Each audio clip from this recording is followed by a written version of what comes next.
This morning I will be reading scriptures from Luke 7:18 to 23. Luke 7:18 to 23. John's disciples told him about all these things.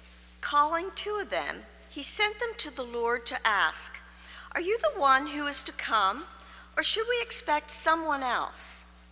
When the men came to Jesus, they said, "John the Baptist sent us to you to ask, 'Are you the one who is to come, or should we expect someone else?'"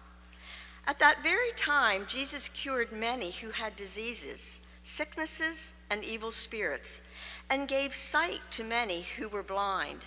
So he replied to the messengers, "Go back and report to John what you have seen and heard. The blind receive sight, the lame walk. Those who have leprosy are cleansed. The deaf hear, the dead are raised, and the good news is proclaimed to the poor. Blessed is anyone who does not stumble on account of me." Blessings, Ken.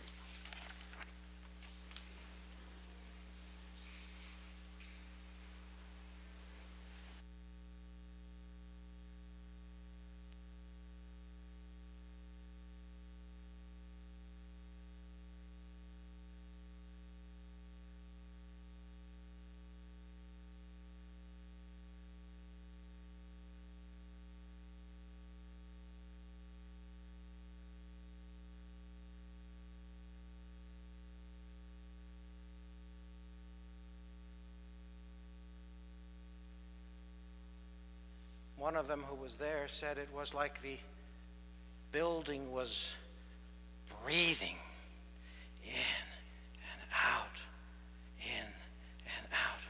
And the 200 young Amish people were cowering inside as this tornado made its 5-mile rip through the White Horse area late February 2016. There, having the terror and uncertainty for themselves, ironically having assembled together to address terror and uncertainty a half a world away. In that ancient biblical land of Damascus, these Amish young people wanted to make a difference. But that night, February 24, they had to postpone that making a difference. Trouble. Naturally occurring trouble in Whitehorse. Trouble, human-induced trouble spewing out of that ancient land of Syria and scattering human misery even into our own communities right here. That's the context into which we have this. We introduce this passage from Luke chapter 7. John the Baptist thought he had hitched his ambitions and his future onto a rising star. This relative seemed like this might be the one.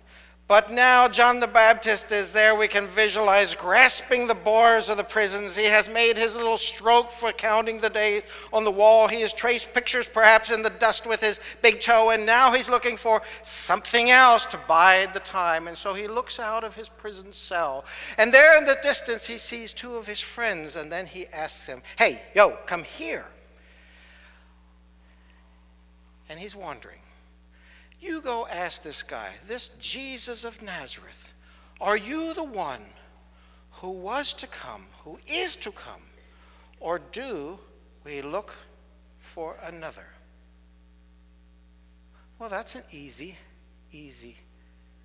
question, two questions. And as the biblical text gives it, they scurry off, they find Jesus, and they do their lesson well, word for word, verbatim. They say, "Are you the one who is to come? Or shall we look for another?" I wish I had been there. I could help Jesus give a better answer than he did. Well, that's ridiculous, isn't it? That's ridiculous.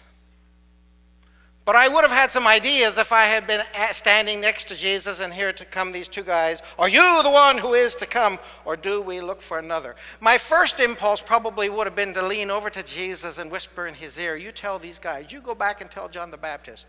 You go tell John the Baptist, don't be an idiot. Don't you remember the stories your mom told my mom about when they greeted each other when we were still yet both in the womb, and how you leapt within the womb? And now we thought that had meaning, and now you're laying that all aside. Don't you remember the time you baptized me in the Jordan River and the dove coming down? Don't be an idiot. That might have been my first impulse. If I had thought a bit more carefully and had considered the context in which I live, I might have leaned over to Jesus and said, let's just make this simple. There are two questions. Each one has two possible answers. In English, one of them has 2 letters, and the other one has 3 letters. Let's just keep it simple. Are you the one who is to come, or do we watch for another? Some of us like things organized and codified and understandable and neatly arranged. During my first term of MCC service in the tiny southern Africa country of Swaziland, I was working in the Ministry of Education as an MCC volunteer.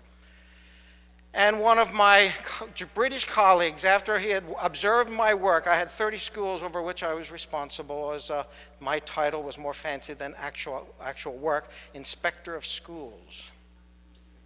And one day Giles Rogues looked at me and he said, Ken, he said, and he was thinking about all the paperwork and all the records and everything, all the visits to the schools. He said, Ken, you're just a clinical German, he said. Well, some of us like being clinical Germans. It keeps the world orderly. Jesus, just answer the questions that has been asked. Are you the one who is to come, or do we look for another? Let's make an outline, point 1, point 2, and any necessary subpoints to bring clarity. I wasn't there, so Jesus didn't do that. Yeah. Actually, I don't think either of those answers would have been appropriate for John the Baptist. I don't think that's what he was expecting. I think, and here we just have to get the context, I think what John the Baptist wanted is he wanted to hear Jesus say, well, yeah, just hang on. All this stuff that you're hearing about me now, that's just the prelude. The real stuff is coming. You wait until we get those white stamping steeds and the purple robes, and maybe we can even find a crown, and we will go into Jerusalem, and those heathen, uncircumcised Gentile occupiers won't know what hit them. Tim LaHaye won't know what hit him either. Yeah. I think that's what John the Baptist wanted. When are we going to get on with the show? Or aren't you really the one? We thought you were, but now the evidence doesn't seem to support that. There's lots of better answers than what Jesus gave. Well, that's foolish to say that, of course, if we believe in the divinity of Jesus, but you get the point. What did Jesus say? Well, we just read it. Yeah, there's trouble. Trouble. Trouble with capital T. There's trouble in the world. Ever since sin was introduced to the human family, there is trouble. And Jesus here makes it very clear that the business which he is about is to undo that trouble. That whole litany of brokenness that he talks about, he says, I am here to address that. And we don't need to be told that our world has trouble. We don't need to be told that our own nation has trouble. We don't need to be told that our own lives have trouble. I know that so well. So do you. So do you. And Jesus could not be more clear. You remember the time he wandered back, and as his custom was, to his homeland. He went into the Sabbath day, went into the synagogue, and they brought to him the scroll. Today we would say Isaiah 61, and he goes through this, no chapter or verse divisions yet at that point, and he finds the place, and he reads from Isaiah 61. Look at it in Luke chapter 4. And it's the same thing. I am here, the ministry about which I am bringing, the ministry I'm bringing from the kingdom of God, is to undo that evil. Now, Neffsville Mennonite Church stands in a tradition that says if we want to be Christian, and the Anabaptists aren't alone in this. There are many other Christian traditions that would embrace this as well, but certainly not all Christian traditions. If we want to show our devotion and our commitment to Christ, we behave as Christ behaved. We call it sometimes the big word discipleship. In other words, no man can truly know Christ, no one can truly know Christ except that one follow Christ daily in life, as Hans Denk said 500 years ago. So if that is Jesus' mandate and we do what Jesus does, it doesn't take much putting together, does it? That's our mandate. Now, when Jesus talks in Luke chapter 4, similar passage in Matthew 11, this passage we just looked at in Luke 7, when Jesus talks about those things, it's all sort of as, it's visible, it's stuff you can see, it's trouble which once was there and now it is undone. And so one could easily get the misperception that the kingdom of God is external. But I want to be very clear here that it's out of the abundance of the heart that the mouth speaks. One's commitment to Christ, one's Christian life flows from deep within. You know that. And I just want to be clear because it feels a little bit like it's what's happening. It's what you can see. And indeed, that's what Jesus is saying here. We undo the trouble that is here in the world.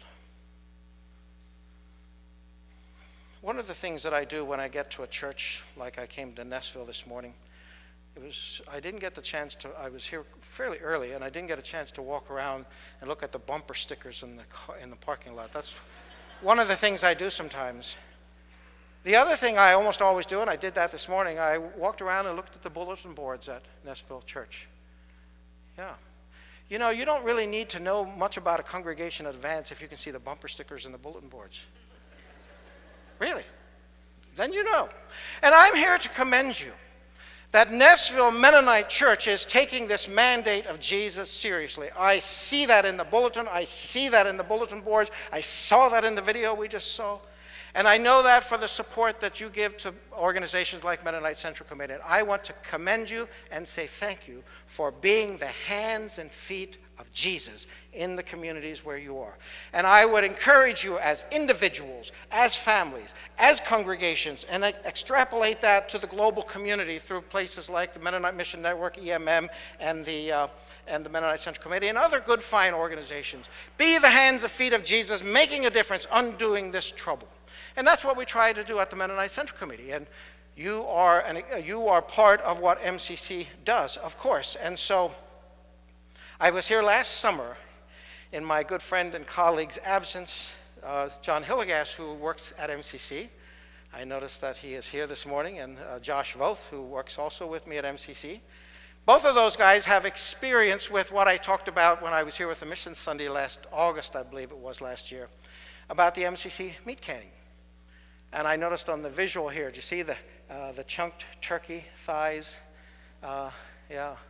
That's one of the 500,000 labels you made, John, huh? Yeah. Every year, 500,000 cans of turkey, going since the 1940s, response to hunger in Europe after World War II. One of the things that illustrates for me is that these little seeds, I mean, a can of turkey meat. What's a can of turkey meat? What is it? These relief things that we do. And one of the things that we never quite know is, even though MCC is really big on documenting and saying what difference does it make, longer term, long before Ron Byler was director of MCC US, there was turkey meat going out. But some of those stories, some of those impacts only cycle around years and years, decades later. It was a few years ago that a reunion, not too long ago, a reunion of folks who had worked with MCC during and after the Korean War, about the time I was born, had a reunion there in Akron at MCC. Some of you have been to the welcoming place, those buildings down behind the office there, and they were having a reunion there. And this is great fun. Here are folks coming together decades and decades and decades after the shared experience of responding to the deprivation in South Korea in the early 1950s. And it's almost like a family reunion. You know how your family reunions are. You're sometimes sitting around the Christmas dinner table with some of the same stories recycled again and again and again. The time Grandma Burkholder burned the turkey in the Christmas dinner. Remember that, Roy? We just tell the stories again and again and again. And that's what these South Korean MCC reunions are. And there's a certain comfort in relishing and retelling and the comfort of knowing these stories. So imagine, and there's always a smattering of Korean people with those reunions. So imagine when Mr. Chung, one evening at that reunion, goes up to the microphone and he says, I want to tell you guys a story about your time in South Korea, decades and decades ago. A story that you don't know. Yeah, I dare you to try. Tell us a story we don't know. We reviewed that one back in 1963. Yeah. And he said, do you remember that little island, Ulleungdo Island, tucked in between the peninsula of South Korea, the Korean peninsula, and the islands of Japan? There in the Sea of Japan is this little Ulleungdo Island. And do you remember how after the war and during the war, they were so neglected? Oh, yes, they remember. Yes, they remember. And do you remember how in the fall of the year, you guys would go over there and you'd take canned meat from MCC to this neglected island? And sometimes there's literature with this canned meat. Mr. Chung goes on. And of course, all these guys say, oh, yeah, we remember that. Oh, yes, we remember. Sometimes we had this drunk pilot who was showing us the way on the ship, and we weren't sure if we were going to make it. And then he said, a few years ago, there were some folks, a television program in Korea, wanted to make a program about Ulleungdo Island. And they discovered that there was a very, very high, I think it was like 90% of the people who are on Ulleungdo Island are Christians. Well, they probed into this. How did this happen? Where did this come from? Why is this island having a Christian population far in excess of the main South Korea peninsula? And then they got the same story. Well, we don't know who it was. Yeah, it wasn't all that smart, but they came over in the fall. Yeah, they had cans of meat. Yep, yeah, that's right. And yeah, they had some literature there. And we asked them who they were, and they said they were followers of Jesus. And why are you doing this? Well, the followers of Jesus we represent don't think that people should be hungry, that God made all people. And then they got someone to translate some of this literature. And then people said, if this is the way the followers of Jesus act, we too want to be followers of Jesus. You could have heard a pin drop in that reunion of people who thought they had heard it all. They did not know that story. Valentine Yutzi wiping a tear away. He remembers being there. He did not know that story did not come to an end at the end of the war. That story did not come to an end at the end of the decade. That story did not come to an end even now yet. One doesn't know, as you cast your bread upon the waters, how it will come back. And I think of that now, with MCC sending dozens and dozens of relief containers around the world. Who knows, but long after I'm gone, stories may cycle back of how this service in the name of Christ made a difference. Go and tell John that story. Go and tell John that story.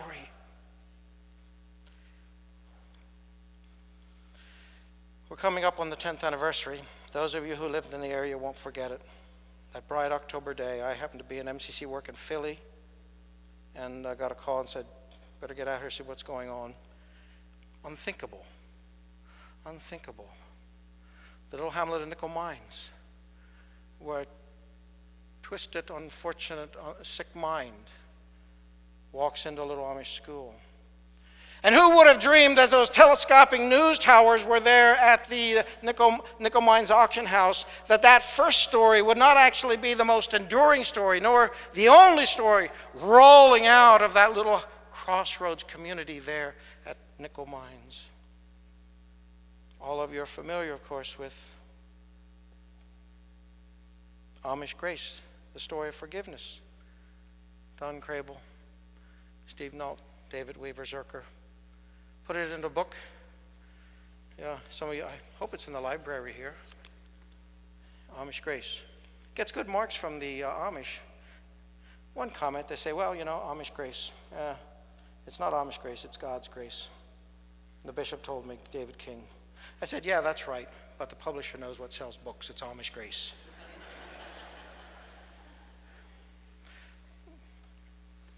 Bishop David King told me, he said, Don Crable came out to my Triple Tree flower shop down on Keynes Road at Gap, and he said, Bishop David, he said, we think that this book is going to sell, and we don't want to take the author royalties for ourselves, because it just doesn't seem right that this tragedy of a tragedy that one could not have imagined. One could not have imagined October 2, 2006 before it happened. It's beyond imagination.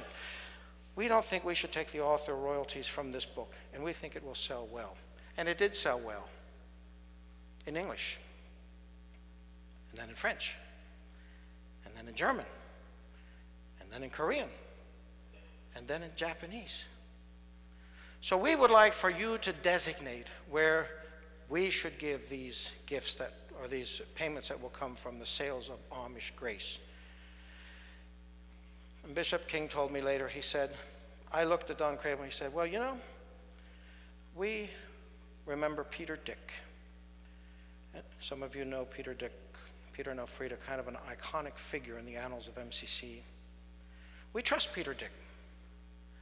And we trust MCC. We think those funds should go to MCC for children who need help around the world to go to school. And so if I take the Amish Grace book here and I open it just right at the beginning here, it says all author royalties from Amish Grace will be donated to the Mennonite Central Committee to benefit their ministries to children suffering because of poverty, war, and natural disaster. The authors say, this isn't our money. The Amish say, this isn't our money.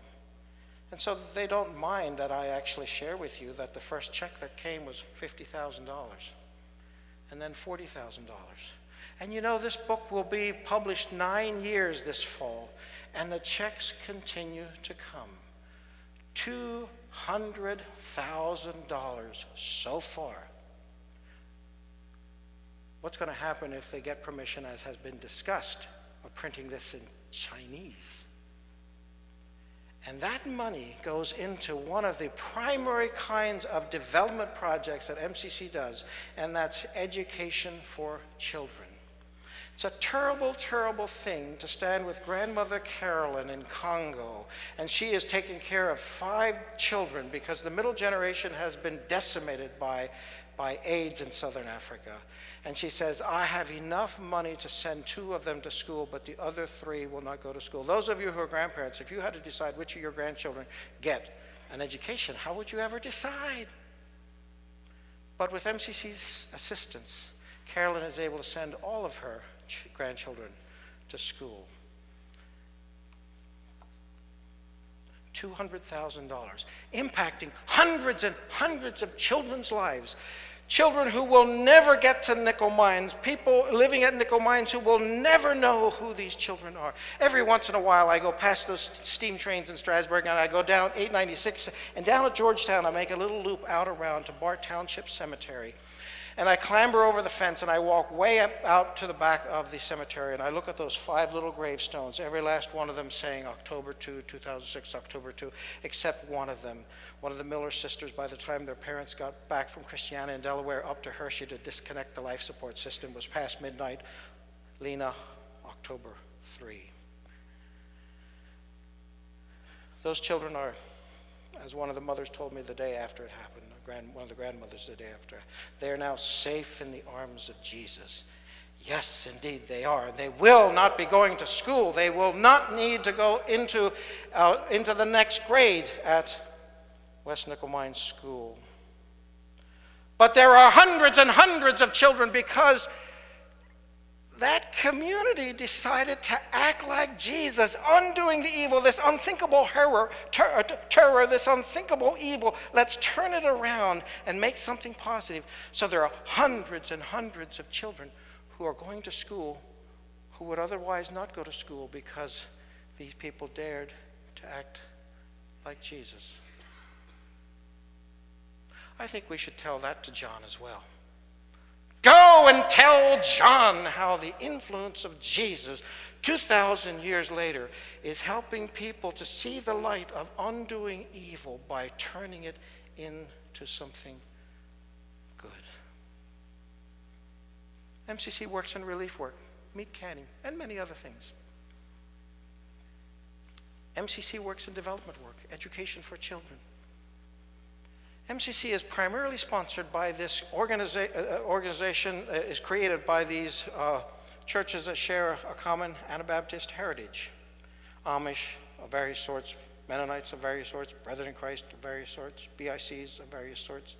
All of us read the gospel of Christ as a gospel of reconciliation. It's an invitation for people to have an open and right relationship with God, to have an open and right relationship with each other, to have an open and right relationship with the environment in which we live. And so this commitment to saying we are people of Christ's peace pervades what MCC does. And that can come even into domestic work. My colleague at MCC, Ron Muse is his name. Ron Muse has an MCC assignment in Philadelphia. A peacemaking assignment. He's a chaplain in one of the prisons of Philadelphia. That's his MCC work. You perhaps are aware that ethnicity and prison experience are highly correlated in our society. I don't think about it very much. I have a 1 in 17 chance as a white male of encountering some kind of difficulty with the justice system. If I'm a black male in America, it's 1 in 3. Our prisons are full of African American men. So that information is correlated. MCC and many other church organizations are paying close attention to that. You may or may not be aware that you have a resource right here in your congregation, perhaps more than one. I just know that Roy Johnson has spent a lot of time thinking and working with prison systems. Some of you perhaps come over to the Material Resources Center that MCC has in Effort. In fact, I know some of you do. And one of the things we do there is we take books that are not being sold at the Effort or Reuse It shop, which supports the work of MCC, and we recycle them. We cut the spines off and we send that into the paper mills that make new paper. $250,000 to $300,000 a year from recycling at the Effort and Material Resources Center. But if the Bibles are in any way decent condition, we don't cut the covers off. Ron Muse says, send all the Bibles that you collect at the Material Resources Center to Philadelphia. I can use them all, he says. Now, Al Taylor, a Mennonite pastor in New York City, says the same thing, so we have to figure out how we work with that. Send us all you have. I mean, you can't do it to both, but prisons. MCC has worked with victim offenders in numerous ways for many, many years. It's a very important work in our own society, perhaps even more important work in some other societies around the world. I was in Canada, and one of my colleagues in Canada invited me to go along to Toronto. She said, let's go to this Dismas Fellowship. Now, Dismas is a traditional name. It's not biblical. It's not recorded in the scriptures, but Dismas is the name of the thief on the cross who asked for Jesus' forgiveness. We don't know that from the Bible, but that's a tradition. So here's this Dismas Fellowship of people who are trying to have another chapter to their incarceration story. And it's part of this system that some of you may be aware of that's called the Circles of Support and Accountability. There's a very, very high likelihood of people who have had a prison experience to reoffend, sexual offenders particularly so. And there in Toronto, Mennonite Central Committee is working with this Dismas Fellowship to create a circle of support and accountability that you've been in prison and the folks who come to this have done sexual offenses. You've done your time. Now you're out. There's a high likelihood that you will reoffend. We're going to surround you with people who are going to ask, where have you been? What have you been doing? Who are you with? Et cetera, et cetera, et cetera. Accountability every day, all day. And so there I was. Have you ever been to, it was sort of a church meeting, sort of a fellowship dinner, sort of a social club. We were sitting together, it was all sort of coming together. And have you ever been into a group where everybody on every side of you has done time for sexual offenses? Jerry Sandusky there, Jerry Sandusky there, have you ever been in a place like that? And then we were having sort of testimony time. And Earl wasn't there that night. Now, I'm assuming someone knew where Earl was. That would be the condition. But Earl was not there, and somebody said, Earl's not here. Earl's not here. We should sing the song that Earl wants to sing every night when we're together. Well, what would be a favorite song of somebody who's done deeds like Jerry Sandusky has been convicted? These dastardly deeds that we hardly even want to talk about. We don't even like to think about them. We want our children to be safe. The terrible, terrible people who do these kinds of things. Like Earl. He wasn't there to help get the song started, so someone else started it. And remembering Earl would be doing this if he were here. On the wings of a snow white Jerry Sandusky, he sends his pure, sweet love. Remember that song? A sign from above, on the wings of a dove. I think we should go and tell John the Baptist. Go and tell John the Baptist that where evil is, grace can abound, and the kingdom of God can turn that evil into something else. And that, my friends, is what the Amish folks wanted to do. They said, we want to come together, and we're going to have this little sort of in-house auction, and we're going to sell stuff. And then the tornado comes ripping through, and the community says, oh, yeah, those folks, they couldn't have their auction. Yeah, I guess they'll do it some other time. And so they did. They had their auction, selling things, just their own sort of in-house community auction. And then they came to MCC and said, we want to make relief kits for Syria. The 5-gallon buckets, the towels, the toothbrushes, the health and hygiene items, about $20 each. We want to make relief kits for Syria. So my colleague Leroy Stolzfus says, well, how many buckets shall I bring? They said, 500. Well, that's a lot of buckets. So Leroy goes down there one Monday evening, and these Amish come together with the funds they got from their post-tornado little auction, and they make 500 $20 relief kits. And then when Leroy's leaving, they say, could you come again tomorrow? We have money to make 500 more. So that's what Leroy did. Go and tell John. Go and tell John that where evil has abounded, love and grace and the kingdom of God can come and turn that around and make it into something else. Now, the sad thing is, not everybody likes that message. In fact, if we go earlier in chapter 7, it was Jesus doing this very kind of thing that prompted John the Baptist to say, are you the one, or should we wait for somebody else? I mean, what was Jesus doing? Fooling around. There was a centurion and a servant was sick and he healed the servant. There was a widow at Nain who had a dead son and he made the dead son come alive. I mean, what's that got to do with anything? Let's get on with the program.